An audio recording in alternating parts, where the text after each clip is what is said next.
Thanks for coming. As we do, we'll review the champions on defense. Draymond Jones, John Cooper, and Jayshon Cornell, Tuff Borland, and Damon Arnett. The player of the game was Brendan White, who ended up with 10 tackles, 3 assists, 2 tackles for loss.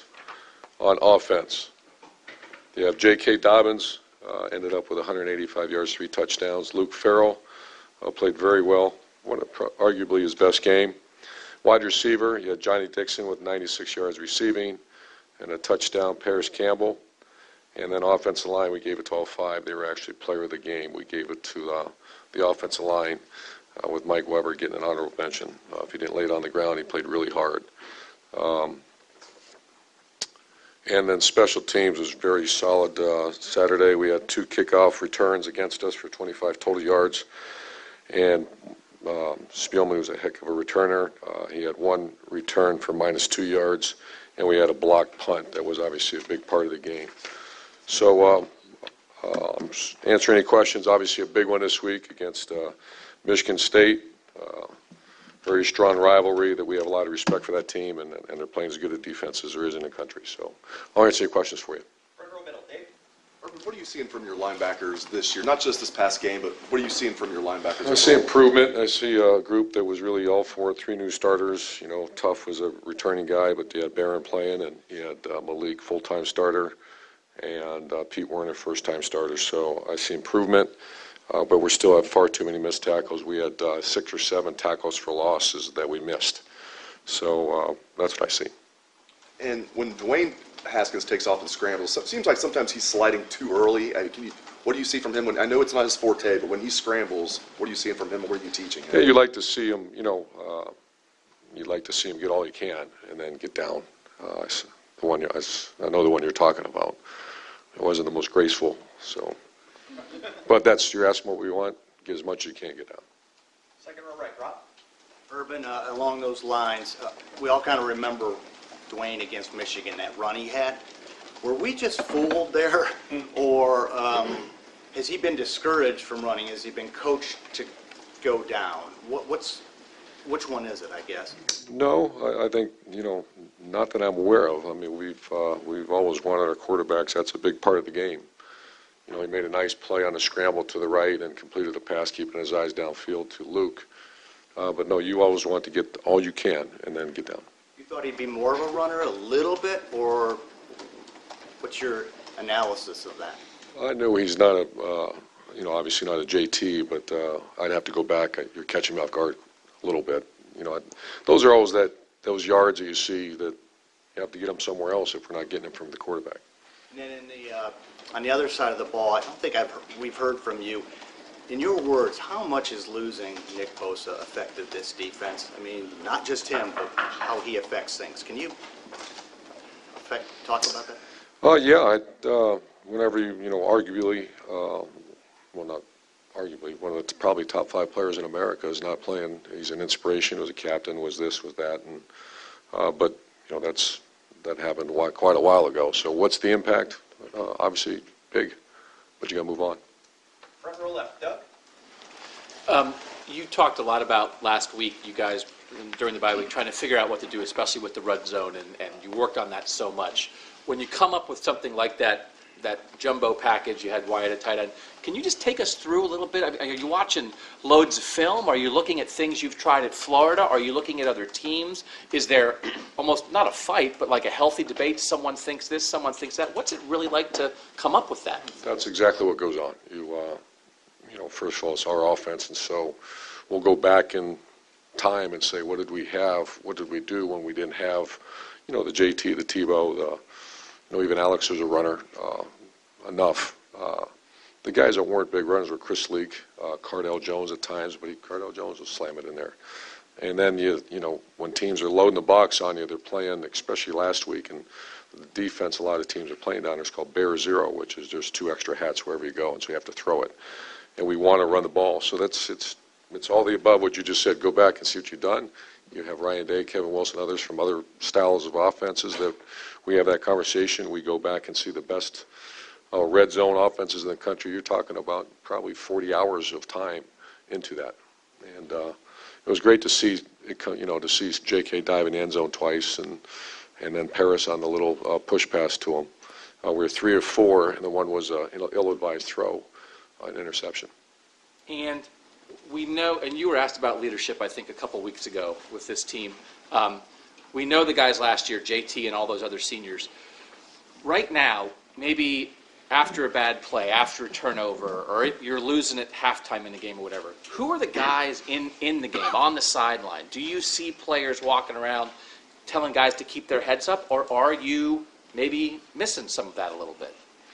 I think it's growing as a team. You mentioned some outstanding leaders from a year ago. On offense, you can see those receivers picking up the slack, and you can see Isaiah Prince as a vocal leader, Michael Jordan his own degree, and Dwayne's trying to get there. And Dwayne, that's something that he's improved greatly and still has ways to go. On defense, right now, it's the confidence factor. You had 3 starters out of the secondary again Saturday, and we're hoping, I think we're going to be finally, we're going to have them all healthy. But it's been like that. It's been a deck of cards shuffling in and out of the back end of our defense. So I think we got them all healthy. It's hard to lead when guys are out of the game, and you just don't have that consistency. And right next door to Doug, Steven. Haskins, in comparison now, he's been all season. That wasn't one of his best showings. Do you feel like the emphasis on the running game played a role into that? We talked about that. I mean, you get what you emphasize, and we spent a lot of time on some other facets of our offense. But yes, I would agree with that. And also, Brendan White, you talked about it as well. He had a great game. Have you thought about starting him and Fuller together on Saturday? Yeah, I know those decisions are being made in the next couple of days.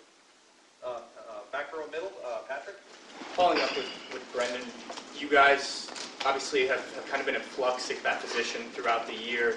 I know you said after the game that he needed to prove to the coaches and whatnot, but what did you see from him that made him the next guy in, and do you think that this is something he can consistently do, or is that just a one game he's excited to be in? We're going to find out. He's certainly going to play. He's earned that right. He's practiced. That was coming. That was his practices have been very good the last couple weeks, and Coach Grinch made that clear in front of the team after the game. But he's earned that right to be on the field. Given some other question marks, and you talked about guys that are close and whatnot, does seeing a performance like that coming off the bench make you think any more about some of those other guys that you've mentioned being close, getting them in the game more?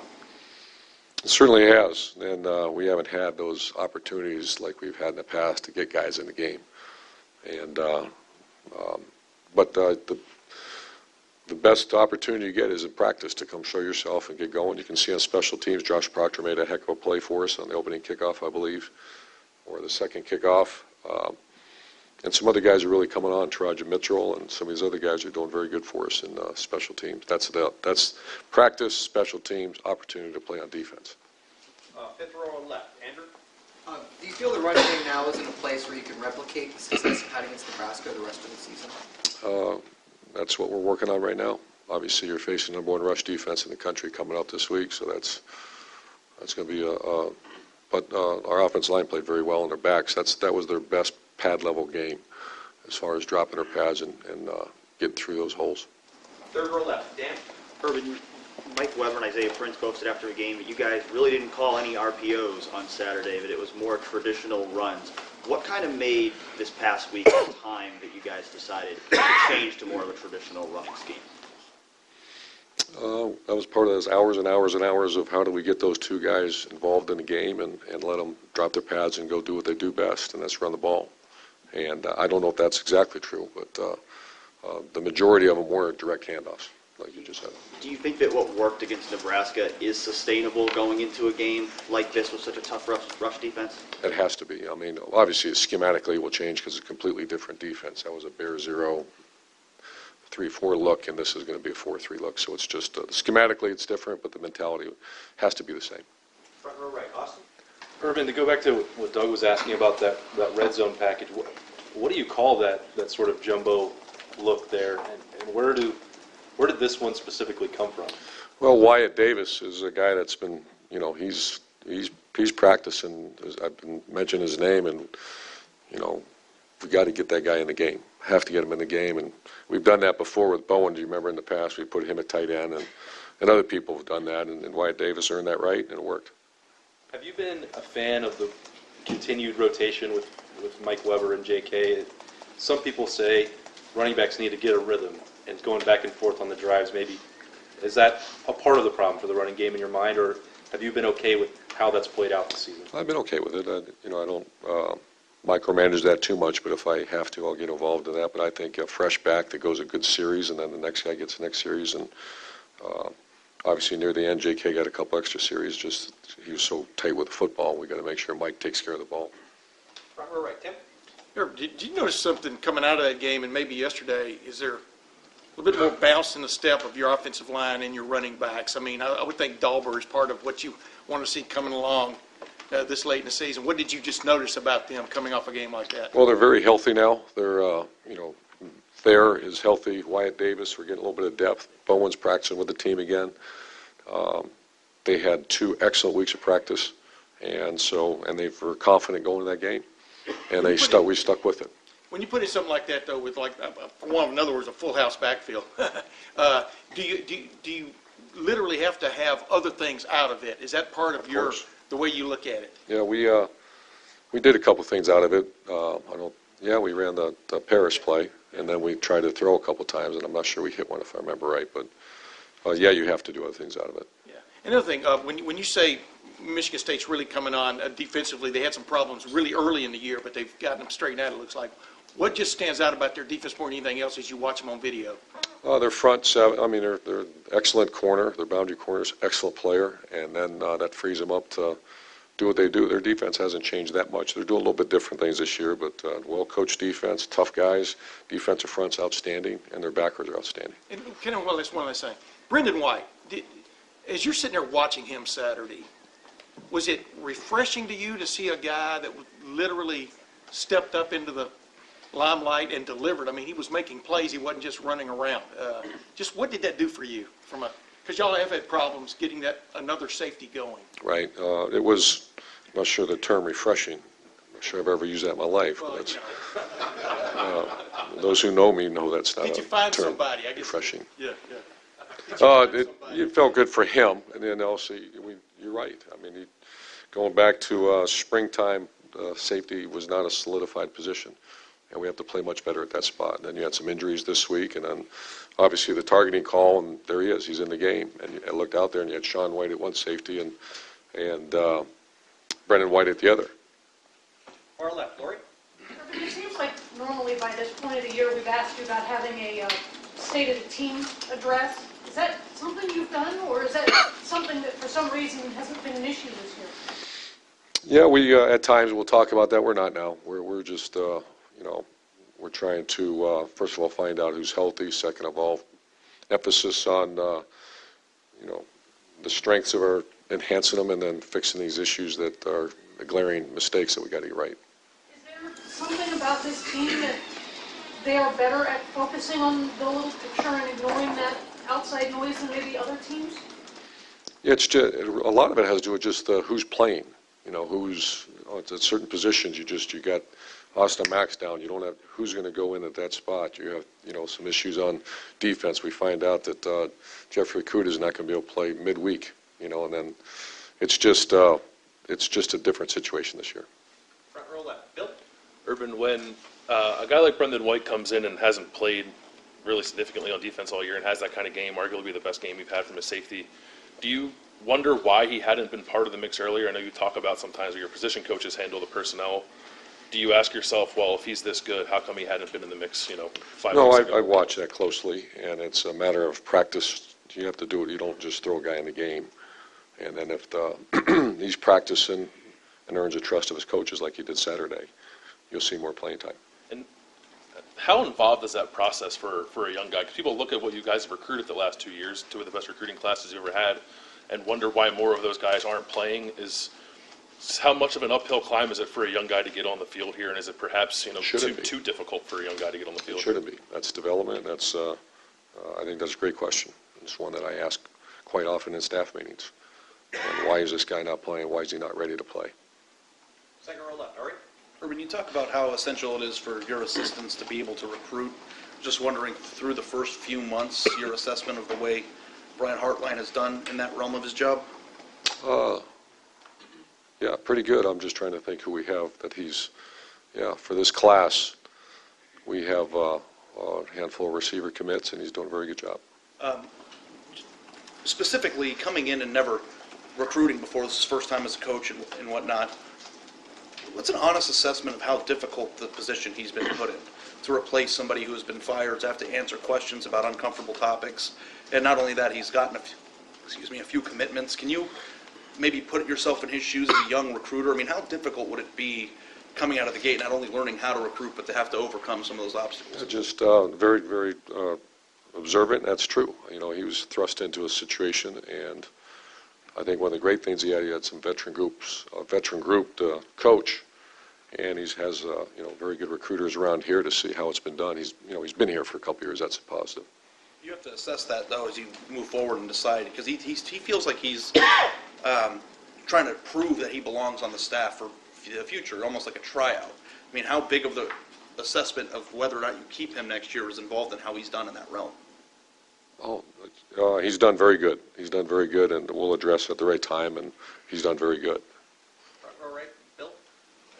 The passing game has been good all year. The run game got it going. On defense, how close are you to being the kind of defense you need to be if you want to get where you want to be? I think we're getting closer. I think we got to quit shuffling lineups, and we got to, obviously, even though we gave up three big plays, one was just a long pass, another was a throwback, pretty well good schemed up play, and then our longest run, other than I think a quarterback scramble, was 24 yards. The other one was 12 yards. It's getting closer, but it's nowhere near the standard we want. And I get this question a lot, so I'll ask it. The linebackers have come under a lot of criticism. You have players who played there before, certainly a potential Dante Booker, Justin Hilliard, Baron Browning, others. Has there been any thought to personnel changes there, and why are you sticking with the guys you've stuck with? That's constant conversation. When you missed tackles was the alarming thing this weekend, and we'll put the best players out there that we think can help us win the game. And final question is third row right, Tony? Urban, we talked to Terry McLaurin last week about Chris Olave, and he said that they saw back in camp that he could play. And he mentioned that maybe the reason he hadn't played until this point is because you didn't get to see him in camp, and you needed to be shown that he was tough enough to handle being thrust out there. I'm wondering, do you feel like you were maybe slower or disadvantaged in terms of learning the new players because you didn't get to see them in August? Sure. I think especially the freshmen, and then also the improvement of others. But Chris, it doesn't take long to see that he's a very good player. He made a great player for us on kicking game Saturday, and you can see he's got an incredible skill set, great person. The problem before Austin Mack was there was just two guys at each position, so we certainly weren't holding him back, and he's come, he's earned that right to be in a rotation. Do you think that's had a sizable impact on you not being able to see the players in camp? Has that had a sizable impact on the young players maybe not getting into the game until? I don't think so, because once again, I don't micromanage too closely. I'll have my opinions because I get to watch practice and all that, but I don't think so. Coach, Thanks. Thank you very much.